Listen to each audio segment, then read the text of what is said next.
Hoje é 31 de maio de 2012. Nós havíamos marcado uma entrevista hoje para o Dr. Roberto Podval, que é um dos candidatos à presidência da Ordem dos Advogados do Brasil, seção de São Paulo, que é um criminalista muito bem conceituado, amigo nosso, tem uma relação de cordialidade conosco. Marcou a entrevista e não veio. Primeiro pressuposto de confiabilidade de alguém que é candidato a alguma coisa é observar compromissos e horários. Na medida em que isso aconteceu e na medida em que nós havíamos confirmado e marcado técnicos, luz, etc., para essa nossa mini estação de televisão, nós vamos, obviamente, entender que ele não quer ser entrevistado. E nessa medida, para que não percamos o tempo e não tenhamos que tirar essa parafernália toda daqui, porque gravação é muito complicada, vamos conversar, doutor Rogério e eu, que é o meu primeiro assistente, sobre as eleições que se aproximam à secção de São Paulo da Ordem dos Advogados do Brasil. Nós havíamos convidado Podval, que é um dos pretendentes. Havíamos marcado também com o doutor Toron. Os dois se aprestaram a vir. Combinamos também com o doutor Marcos da Costa, que é candidato. Convidamos a doutora Rosana Schiavassa, que não nos deu resposta ainda.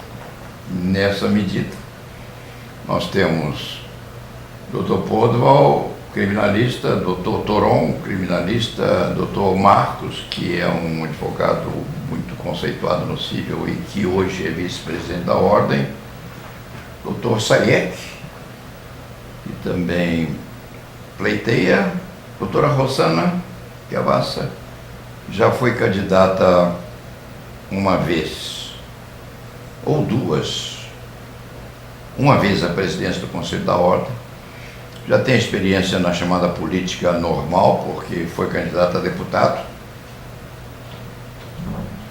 teve aí alguns milhares de votos, é um bom pressuposto para encadeamento em outras eleições, já se torna experiente no assunto. Mas não temos. Obviamente temos a pretensão, a vontade e a determinação de ouvir todos os candidatos. Este site já é respeitado, mesmo porque não tem patrocinadores. É muito ruim você começar a ser patrocinado por escritório de advocacia ou por empresas de produtos de consumo. Imagine se esse site viesse a ser patrocinado por uma empresa produtora de leite em pó. O direito e o leite em pó não se dão muito bem nas circunstâncias. Então, doutor Rogério Seguins Martins, o que entende da aproximação das eleições que vem por aí? Há uma candidata, doutor Paulo, filha do professor Mascaro do Nascimento, também, Esqueci da moça. que parece que está determinada a concorrer e tem força aí na advocacia trabalhista, que é um nicho muito importante hoje profissional. Eu acredito, doutor Paulo, que os candidatos à eleição à presidência da Ordem têm a seu favor o zeramento das contas da corporação. Isso vai facilitar o trabalho de todos, quem quer que seja eleito. E isso merece os encômios deste jovem advogado, a gestão que parece estar se findando do Dr. Durso. E também é digno de referência o novo prédio que a OAB conquistou depois de muito tempo. E esse esforço também é um esforço que merece o meu aplauso como jovem advogado. Conheço outras sedes da Ordem, doutor Paulo, o senhor também, e a nossa sede era bem pobrezinha. Para uma corporação aqui, essa seccional é a maior do Brasil, é muito respeitada e tinha um prédio aquém das suas necessidades. Eu acredito, doutor Paulo, com esse aspecto econômico favorável à corporação, que a Ordem deve se concentrar principalmente pelos fenômenos jurídicos que estão a voejar sobre a nação, doutor Paulo, na proteção do exercício livre da advocacia. Nós vemos um procurador hoje, recentemente, questionar a percepção de honorários de um advogado de forma aberta, exigindo a instauração de inquérito policial. Isso é muito grave, doutor Paulo, atenta contra esse livre e deve ser repetido, doutor Paulo. A advocacia deve ser livre, o exercício deve ser pleno, porque o direito de defesa é tão importante quanto o direito de acusar do Estado. Esse desequilíbrio vem preocupando a classe, doutor Paulo, e ele não acontece só em processos de natureza criminal, ele vem acontecendo também em processos de outra natureza, onde o Estado, cada vez mais forte e com um apoio surreal da imprensa, doutor Paulo, acha que pode tudo, deixando o indivíduo amigo aí do esforço de advogados que com muita dedicação, doutor Paulo, acabam equilibrando um pouco o prato da balança. Então, doutor Paulo, eu espero que o presidente da OAB aqui de São Paulo se esforce bastante para que nós, advogados, possamos exercer nossa profissão de forma absolutamente livre, sem qualquer intervenção estatal, e que a Ordem possa equilibrar isso no sentido institucional com o Poder Judiciário e com o Ministério Público. Esse é o meu desejo, doutor Paulo, e o candidato que me oferecer isso, que dizer isso abertamente, será com certeza o destinatário do meu voto, doutor Paulo. Pois então, não se diga que eu gosto do presidente do Conselho Federal da Ordem, o advogado Ofir Cavalcante. Conheci o pai dele. Nessa altura da vida, a gente sempre conheceu o pai de algum dos líderes. Mas essa conduta dele agora ao final do mandato, em que ele admitiu um compromissamento com a seção de São Paulo no sentido de permitir a aquisição desse prédio que se encontra ali na esquina da Brigadeiro Luiz Antônio com o verdadeiro conglomerado de prédios destinados à justiça em São Paulo. Essa atitude dele fez com que o nosso desacerto se suavizasse, porque já há uns 40 anos atrás, quando eu era bem mais moço, é óbvio, eu tentei convencer Cid Vieira de Souza a adquirir um prédio no centro da cidade para a Ordem. Nós tínhamos dinheiro. E Cid, que era incrivelmente escrupuloso, teve muito receio de que dissessem eventualmente que aquela aquisição não era adequada e terminou por deixar passar a oportunidade, não por covardia, mas por ser muito pundonoroso. E hoje nós temos essa atitude do Luiz Flávio Borges Durso assumindo corajosamente essa aquisição. O prédio há de ser uma construção muito bonita, muito oportuna, muito adequada. Isso significa mesmo uma possibilidade que nós temos de centralizar os trabalhos da Ordem. Nós temos esse prédio na Praça da Sé, que é muitíssimo antigo e com várias seções ou departamentos da Ordem disseminados no centro de São Paulo, a ponto dos advogados precisarem andar quarteirões à cata de um movimento qualquer dos seus procedimentos pessoais. Então, isso me deixa menos ácido com o presidente Ophir e entusiasmado com o que Durso fez. Embora não me pareça muito conveniente, Rogério, que Luiz Flávio Borges Durso se dedique à chamada política normal ou política do povo, sendo candidato, como se diz, a prefeita de São Paulo. O que você diria disso, Rogério? Doutor Paulo, isso já aconteceu na história da corporação. Relembrar José Roberto Batóquio, que foi eleito deputado federal logo após terminar o seu mandato na ordem.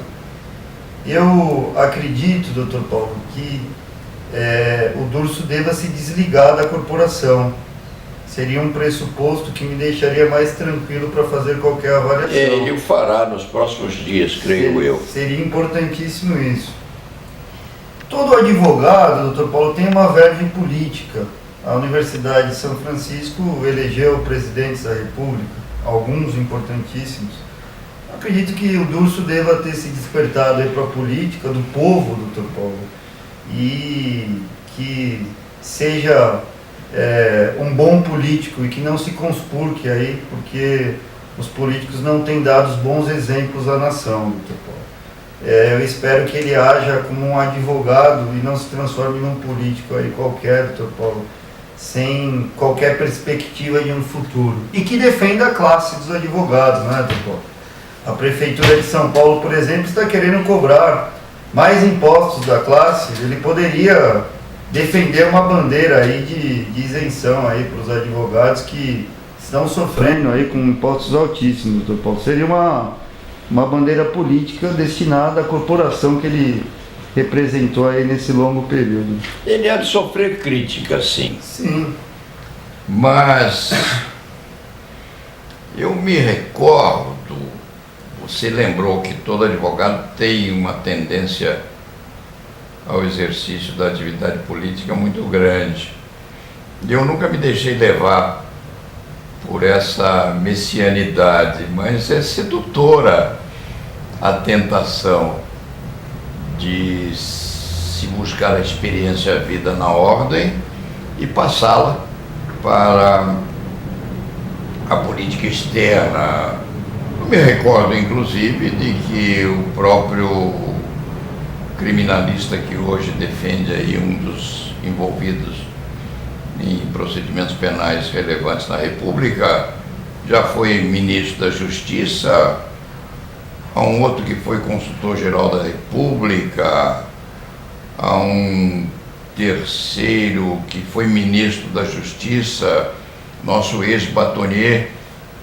Qual era o nome dele, Rogério? Nós tivemos o José Carlos Dias e o Miguel Reale, que ficaram pouco tempo. 2 ministros da Justiça, mais um terceiro que dançou o bolero com a ministra. Bernardo Cabral. Bernardo Cabral, excepcional advogado, grande batonier da ordem num período difícil da corporação e que não se perdeu ou não se prendeu somente a isso, foi ministro da Justiça e não se esqueceu de que dançava bem. Verdade. Essas são características que eu creio muito cativantes.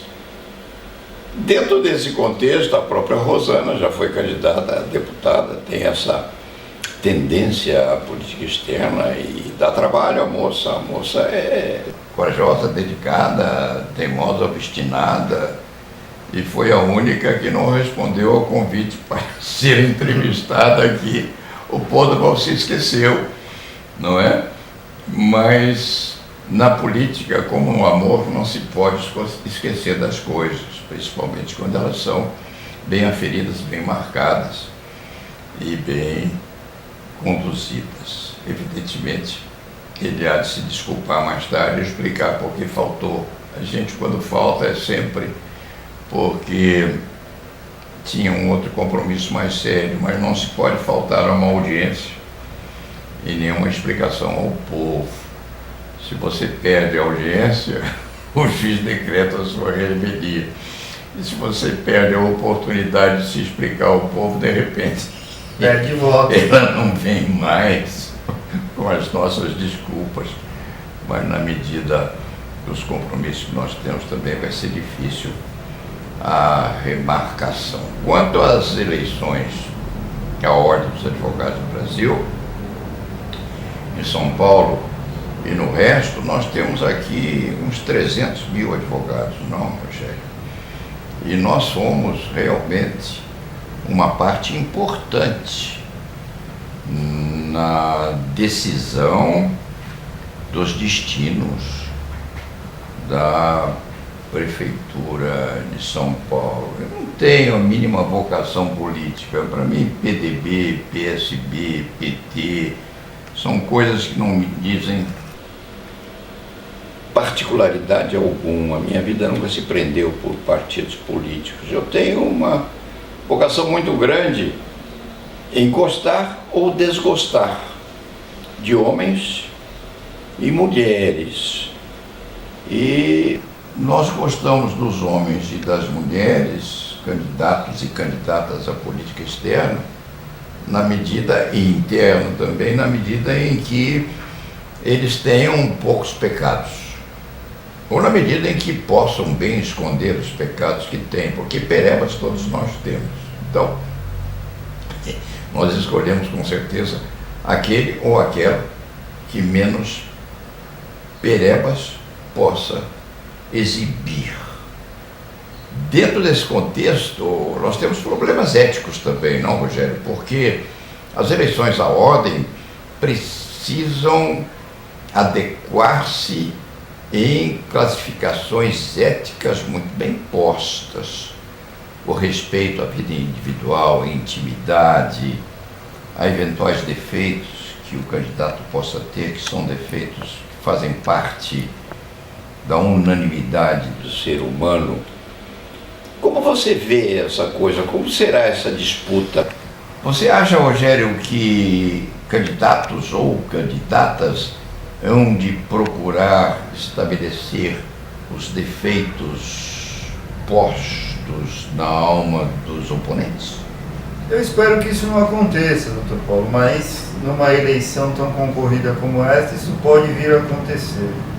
O que me preocupa, doutor Paulo, muito mais do que ataques dessa natureza, porque a classe dos advogados há de entendê-los mal, e isso vai gerar prejuízos a quem os fizer, é o abuso do poder econômico, que pode surgir aí em relação a alguns dos candidatos.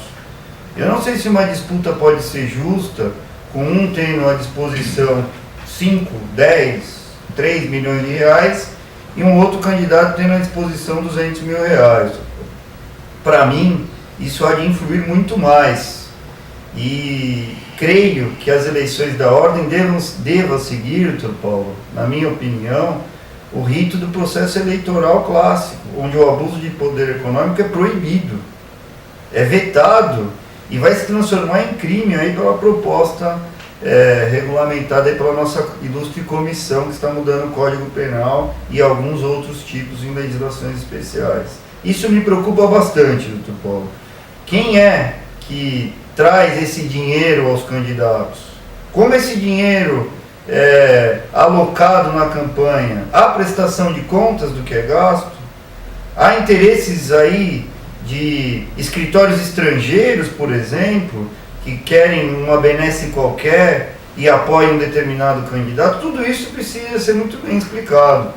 Eu, falando dessa questão dos escritórios estrangeiros, doutor Paulo, defendo o princípio da reciprocidade.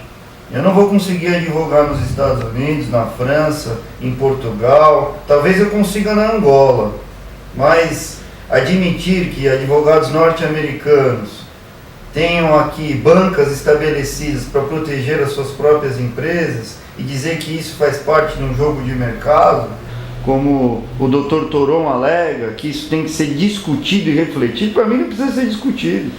Aí a questão é bem clara: se a Bar Association dos Estados norte-americanos permitir que nós brasileiros possamos ter advogados atuando na América, eu acho que aí sim nós teríamos uma possibilidade de ter essa reciprocidade. Mas como isso não vai acontecer, doutor Paulo, eu acho que isso tem que ser afastado de pleno e o candidato que defender isso não vai ter o meu voto. Eu acredito que essa é uma questão bem pragmática, doutor Paulo. Se nós não podemos, por que permitiremos que estrangeiros venham aqui advogar? Ou mesmo lucrar com a atividade advocatícia? Porque, diferentemente do Brasil, doutor Paulo, lá na América o lucro faz parte dos escritórios. Lá não tem essa divisão que nem há aqui, que é uma sociedade civil, em tese sem fins lucrativos. Lá não, lá eles têm fins lucrativos. Então é preciso também que isso seja discutido. Eu não vi ninguém discutindo sobre essa questão do lucro, né? Então é importante, né? Então me preocupa muito mais do que ataques à personalidade de um e outro envolvido, doutor Paulo, o dinheiro que será usado na campanha dos concorrentes. Eles vão prestar contas? Como que isso será feito? A comissão eleitoral da ordem está sendo constituída. Acredito que ela possa nos dar essa resposta, doutor Paulo. Eu a aguardo ansioso. Isso é uma peculiaridade extravagantemente impressionante. Escritórios estrangeiros estipendiando, inclusive, empresas nacionais de advocacia, no sentido de estabelecimento de subsedes no Brasil. Embora não se fale nisso, há escritórios brasileiros que têm dentro de seu espaço físico consultores estrangeiros, que não podem advogar, obviamente, mas num sentido bem pragmático, advogam na medida em que dão consultas. Quem é consultor dá consultas. Exceção feita a capital estrangeiro que possa vir no sentido de maiorização dos escritórios brasileiros destinatários dessa consultoria. Obviamente, há interesse em certos setores da corporação para que esses escritórios se estabeleçam aqui. Nós já temos notícia de que universidades brasileiras com especificações na ciência do direito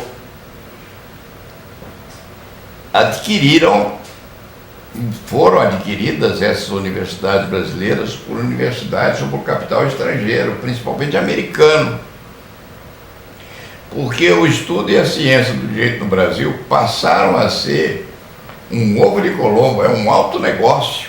É verdade. Você pega, por exemplo, eu não vou dar o nome aos bois, mas universidades que têm só na capital de São Paulo 16 ou 18 campi estabelecidos, aferrolhando os dinheiros dos alunos. Você passa no meio da rua, alguém diz: você é estudante de direito? Mas eu sou analfabeto, não tem importância, amanhã você vai ser classificado e recebe a sua aprovação pela internet. Eu não tenho pudor, doutor Paulo, e digo que a Universidade Paulista é um exemplo. Ela é uma instituição sem fins lucrativos e esse lucro, vamos dizer assim, entre aspas, obtido, deveria ser reinvestido na faculdade. É o que é feito hoje. O que me deixa perplexo é que da noite para o dia essa universidade pode dizer o seguinte: olha, nós agora vamos ter fins lucrativos. E aí, todo aquele capital que estava lá na universidade, que foi adquirido ao longo desse tempo, vai ser realocado nas algibeiras dos donos da universidade. Então a Unip, pode acontecer isso com a Unip, que acredito seja a maior de todas, doutor Paulo, e que vem aí inclusive se espalhando para outros estados da federação. Por exemplo, você sabe o que eu perguntaria ao doutor Podval? Doutor Podval, se ele estivesse aqui, o que você vai fazer se, quando eleito presidente da ordem, para descobrir as moendas existentes no MEC há quase 50 anos, das quais o Ministério Público Federal também não mexe. Aquilo parece blindado. O que você vai fazer, Podval? O doutor Podval, como outros candidatos, tem duas opções. Ou responde politicamente, no sentido de verificar o que há lá, ou responde que isso não tem relação direta com a ordem dos advogados, ou não responde coisa alguma, mas digo eu a você, Rogério, com toda a sinceridade, que o candidato que se furtar a enfrentar esse tema destemidamente não vai merecer o meu voto. O meu também. Não vai merecer porque isso é uma covardia. Nós vemos aí esse Ministério da Educação, eu classificaria isso, uma expressão muito gravosa, de uma cloaca. Ninguém encosta lá. Nem a presidência do Conselho Federal da Ordem chega lá perto. Qual é o mistério?